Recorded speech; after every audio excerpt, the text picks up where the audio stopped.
I'm Richard Duncan. I was in the U.S. Air Force from October of '64 through October of 1968. This is one of our units at Tan Son Nhut Air Force Base in Saigon, Vietnam. We was over here in support of the SR-71 Blackbird aircraft.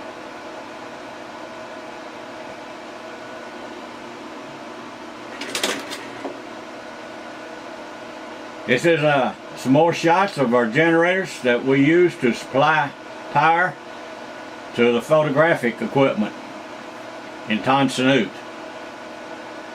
I had this two generators in operation. It was getting late. You can see the red lights on the generators mean they was working.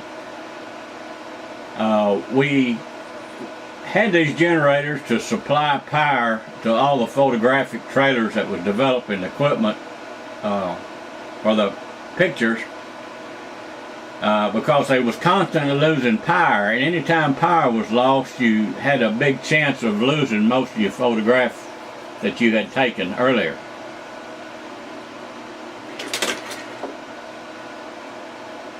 This is the mobile generators that we had there. We had 4 of them, and you would put them on a base and you'd raise the wheels up to operate them. We was over there, I had 3 months there. In November of '67 through January of '68, and we didn't operate them but a few days. We were getting them ready to pull out, and they were all going to be taken to Okinawa. This is one of the generators at night that was in operation. It just had the one at this time. If you didn't have your photographic equipment, all we had going on would be just the trailers and for the personnel around, and one generator would be plenty.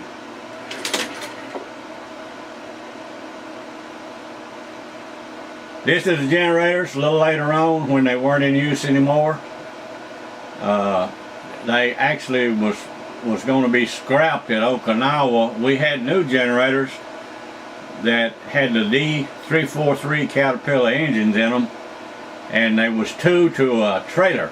And all we had when we got ready to do them, we didn't have to pick them all up and get trailers in here to move them.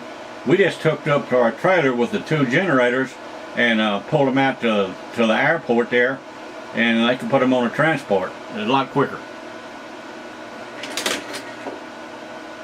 This is me, Richard Duncan, down along the river at Saigon. There was an old miniature golf course here that was no longer in use. They parked several of these ships along here. This was the closest place across the river to keep the Viet Cong from snipers from shooting across and getting some of the military here. If for any reason you want to cross this river over onto the other side, you had no military escort or authority over there, so a few people did go over just out of curiosity, but a lot of them didn't come back. This is George McClure, one of my roommates in Saigon. They had an old hotel like that had been converted over to the barracks just for our outfit. We had 3 rooms on each side of a floor, and we had 2 men to a room, so that would give us 12 men to a floor. And we had 2 maids, I guess you would call them, that each night we would put our military uniforms, clothes, whatever we had on, which most of the time was just civilian clothes, and our shoes at the foot of our bed. And the next morning they would be spit shined and all of our clothes done and ready to put on by those two ladies on each floor. We had a refrigerator and a stove out in front on the hallway running the length of the building. And if you wanted anything to eat, you just tell one of the ladies a certain time you want it and all, and she'd have it ready for the next. We were really waited on real well. This is one of those trailers that would house the two generators. They had just one over here, just to work on it and get familiar with it for the GIs that was there. This is a helicopter pad that was right on the side of it. Right after we pulled all of our units out and we were stationed in Saigon, some of our photographic equipment took pictures of this area, and it was bombed completely up. There was no visible remains, so we did get out of there at a good time. This is from the villa looking down. There's several small kids and an older man in that little street house right in the street between your other early structures. And you see a little that little white tray up on top of the roof of that little structure in that street, and that is from a deal that looks a whole lot like a potato or a turnip that grows on what we call Stink Creek. And these village people will go down there. It's they don't have to. It's free. They get it out of the creek, and they pull those things up, and it looks more like a turnip. And they'll let that stuff sun on top of that building for several days. And then they make what appears to be a potato stew out of it, which I never tried to eat it, but that's what they eat on. Three times a day, they would be sitting down there on that little building eating that stew.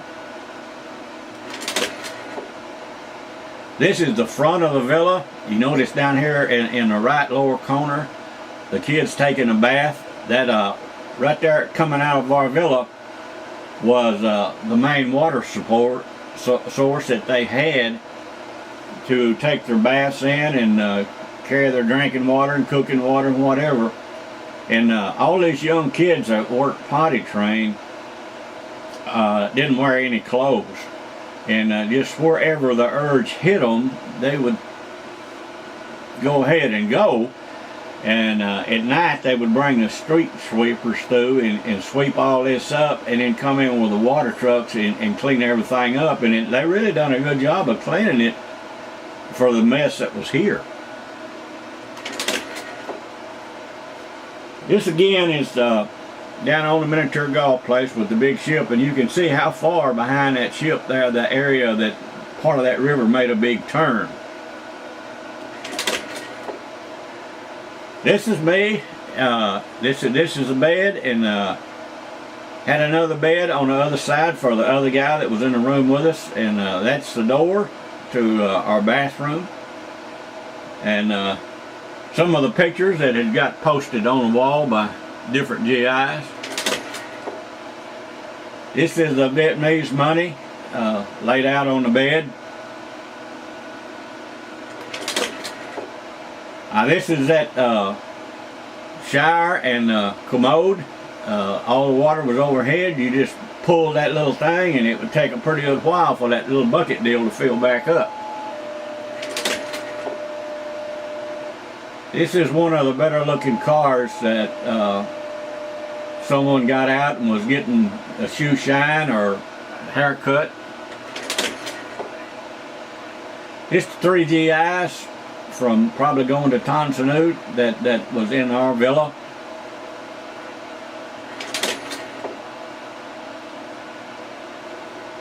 This is looking back down the street from where our villa was at. We lived near the intersection of Tran Nguyen Cab and Cao Tung in Saigon. This little ride across the road, he just let someone out. Now this is the type of little sickle I like to ride on. You sit up front, you're sitting there in that seat, and you can see him right behind you too, and everything. You can see real well. And if you have any problems or any kind, or think that someone's fixing to pull up that you'd rather not be beside of, you can just bail out that thing and take off any direction you want. This is Stink Creek. When you get to this creek, you have to take a good breath and hold your nose, and it didn't take but a few seconds to get across it, because the smell here was just terrible. A lot of these river people live on the banks. They built little houses all alongside of these shores on here, and their bathrooms and everything just set out over the top of the water. Now this is where this creek was fertilized real well, and you can see the green grass growing along here, and this is where they would get their potato stew supply. You see this green alongside this water out on those huts built out on there? Underneath that green stuff is where those turnip potato looking things is at, and the Vietnamese people would come down every day and ease out along those banks and dig up what they could for their meals. This little girl and boy, this is the entrance to our villa. Anywhere you see this little boy, that girl always had him in her arms, and she would be out like that, you know, wanting something to eat or something, which we supplied them real well. All the kids in this area, the GI. You see that green front door there is to our villa, and they had changed this where that's the only door in and that's the door out. The back was where nobody could sneak in and bother you. And we had an armed guard right inside that door 24 hours. This is another shot. A truckload of GIs pulled up, and across the road there, and that little green and white curtains across the front of them, that was a little clubhouse bar set up just for our villa, and it was used pretty well. You had ladies in there that would dance and show you a good time. This is aircraft that was flying over. This is about the time when it started getting dark that they was put flares out, and there was always at all times flares in the air of this area. This is back down on the golf course. I like to go down there. It was peaceful. It's a lot of good, get a lot of pictures, but still I was somewhat leery of a sniper from the other side. This is looking from our motel, looking downtown Saigon. This is one of the better main streets that they didn't put too many of those small homes in. This is a bunch of little kids down by the water deal down below us. You see the little girl with a boy on her shoulder again, and a young boy there that doesn't have any clothes on, and apparently he wasn't potty trained. This is what it looked like later on in the afternoon, where it's getting pretty cluttered up. They clean out their buildings, they sweep everything out in the street, all their trash and all, and there'll be a street sweeper come through, and then when they get through cleaning up the street, they'll take the water hose and spray it all down. They really do good. This is in the distance, again downtown Saigon. This is just when the sun started to go down, and there's a lot of dust and everything else in the air. This is some of the sunsets. It really can be pretty from the top of this hill. There's a lot of old structures, old mansions in here that before the river people have come in and put all those other buildings, it would really look nice. It's another night shot. This is just a little later in the afternoon. You can get a lot of good shots from the top of these motels, those structures around, and it wasn't too safe to take a camera and go downtown. If you got a camera or watch or anything hanging on you, you could very often get attacked for someone trying to get what you had. This is a night shot with a flare in the air. The flares in that area, you're looking back towards North Vietnam, and they was constantly in the air to keep it lit up to see if anyone was coming across. This is Tudo Street. It's the main street in downtown Saigon.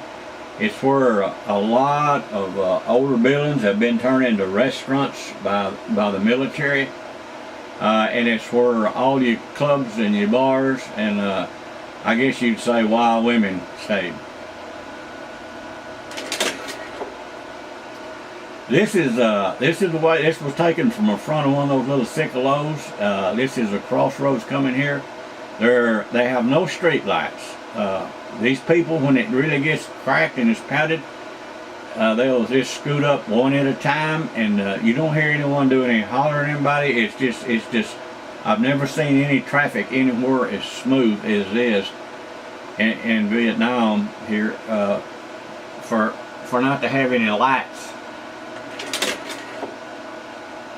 Again, this is from the villa, looking down at the kids underneath there. The little white potato stew stuff is gone now.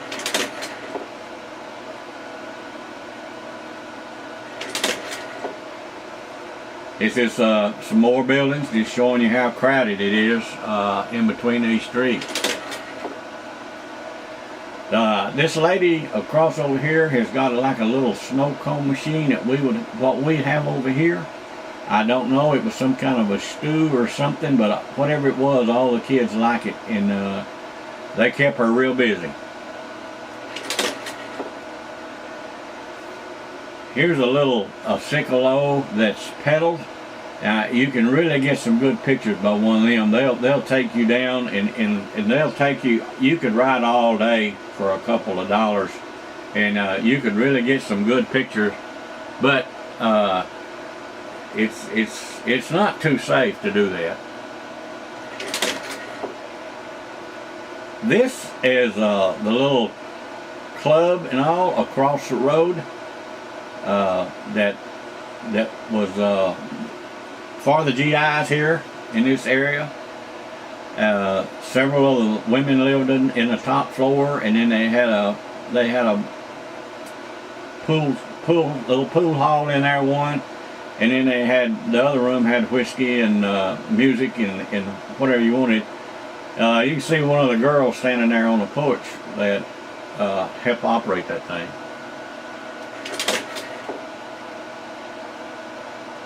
This is one of the GI trucks that got out to go to some of the clubs.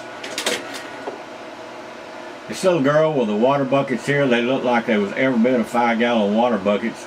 And the younger kids would go up and down the streets carrying their water to wherever they needed, and a lot of them would get it right there in front of our villa. And she would get that little pole she'd got across her shoulder. She'd get that thing to bouncing a little bit, and then she'd walk off down that street. It just like it was nothing. There's something to do with the balance and the rhythm to carry those things. Now this right here is in front of the villa. Now these two guys over here in front that's some of the bunch that comes through real regular. There's another one, the third one is back there behind, and that's what you call the cowboys. They're after your watches, your cameras, anything you got. I guess they're in between what would be fighting age and school age, and those three right there is some of the rougher ones that you have to watch out for. And most of the time they don't have any weapons. They're just in numbers, and they're sort of like a gang. This is a shot during the day. All these little houses, most of them has been added. the main streets, and there used to be like sort of like plantations in here, big rice owners, and it was spread out. It didn't have all these structures. Again, this is down one of the main streets. Now this is one that these structures have been here. It's downtown. They've been here for a long time. Showing you these two rows of houses down these streets. The one on the left is an old one, and then the ones on the right are well and over. It's just all these things have been added. It's really packed with people that's come up out of the area that was doing the fighting and along the river, and they've come to downtown Saigon and just survived. This is the ladies. Again, it's the girls in the white are the schoolgirls. Just back down on the river again. I spent quite a bit of time getting as close as I could. It says back up at the villa and the little houses there. This is after it was cleaned up. You can see that there's really very little trash and stuff on the side. They just cleaned it up and it was just getting daylight. You don't see much activity around. Everyone that's got these houses they stay in pretty well. It's just too dangerous to get out. This is with a zoom camera. Those buildings are really a little further apart than what they look.